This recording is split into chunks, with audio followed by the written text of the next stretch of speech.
ഇതിലിവിടെ പ്രത്യേകത ദിവസമായിരുന്നു കേട്ടോ. അവിടെ അച്ഛൻ്റെ അമ്മയുടെയും വെഡിങ് ആനിവേഴ്സറി ആയിരുന്നേ. 49ാമത്തെ വെഡിങ് ആനിവേഴ്സറി ആണ് കേട്ടോ കഴിഞ്ഞത്. അവരുടെ കല്യാണം ഈ അമ്പലത്തിൽ വെച്ചിട്ട് നടന്നത്, തിരുവിലാമല വില്ലുവാദ്രിനാഥ ക്ഷേത്രത്തിൽ വെച്ചിട്ട്. അപ്പോൾ എല്ലാ വർഷവും ഇവിടെ മുടങ്ങാതെ വരാറുണ്ട് കേട്ടോ. അങ്ങനെയാണ് ഇന്നലെ അവിടെ എത്തിയത്. അപ്പോൾ നമ്മൾ നന്നായി തൊഴുതു. ഈ ക്ഷേത്രം എന്ന് പറഞ്ഞിട്ടുണ്ടെങ്കിൽ കേരളത്തിലെ തന്നെ പ്രധാനപ്പെട്ട ശ്രീരാമസ്വാമി ക്ഷേത്രത്തിൽ ഒരു അമ്പലമാണ് കേട്ടോ.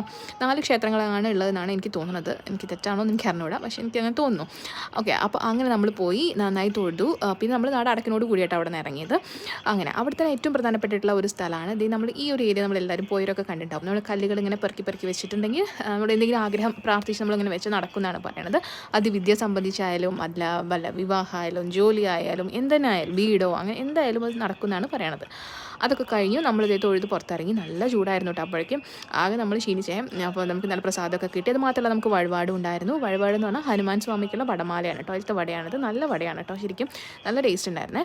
അത് കഴിഞ്ഞ് നമ്മൾ ഒറ്റപ്പാലത്തെപ്പോഴും ശരിക്കും വിശന്നു കേട്ടോ. അപ്പോൾ നമ്മൾ ഇപ്പോൾ സദ്യ ആവാൻ വിചാരിച്ചു, പ്രത്യേകതയുള്ള ദിവസം അല്ലേ. അപ്പോൾ നല്ല ചുടുചുടുങ്ങനെയുള്ള ചോറ്, നെല്ലുത്തരി ചോറും ഒക്കെ ആയിട്ട് നല്ല സദ്യയായിരുന്നു കേട്ടോ. ശ്രീലക്ഷ്മിയുടെ സദ്യ ശരിക്കും നല്ലതാണ്, നല്ല ടേസ്റ്റ് ഉണ്ടായിരുന്നു. അധികം വിഭവങ്ങൾ ഉള്ളത് നല്ലതായിരുന്നു കേട്ടോ. പിന്നെ ഈ പായസം സൂപ്പറായിരുന്നു.